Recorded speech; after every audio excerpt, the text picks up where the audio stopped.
Hey everyone, it's Shaila. So, I wanted to talk to you about this particular topic that I think is so relatable to all youth and people over 20. There are three ways that I think we ignore God in our life. Really, truly ignore Him. And I don't know if we mean to do it, but these are things that we are facilitating and putting into our day. The first one is ignorance of Scripture.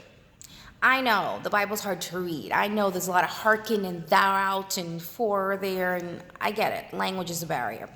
But let me tell you something. If reading the Bible is hard to do for you, get an annotated Bible. It breaks down things that you may not be able to understand. Hell, watch a show. How many Bible shows do we see during Easter? Do we see during, the Lenten season, the Advent season? Watch a show to get you started. Start with the Gospels if you're going to read, and try to get an annotated Bible to help you facilitate reading. 2, this is a big one. Thinking that we are not worthy of God's love.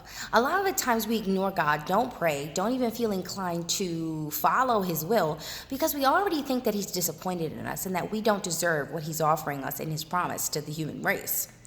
That's unfortunate. And it's really sad because we kind of count ourselves out of the game, of the design plan for us. So I really encourage you to pray about it, even if you feel you're not worthy. Talk to God about you feeling unworthy. Talk to God about where you are emotionally with Him. Don't exclude Him. You wouldn't talk to a best friend who hadn't called you in a few months, right? Maybe even missed your birthday. So don't do it to God. He's always there. Even if you don't think you're good enough, He thinks you're good enough. All right.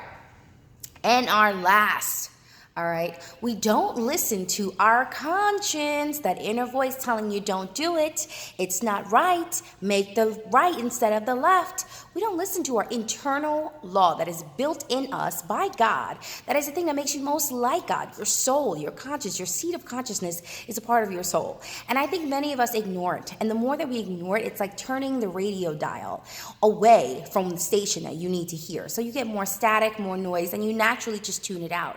We need to click in. We need to key in to that conscience because that's where God is talking to you about what you need to do and how you can be a better person.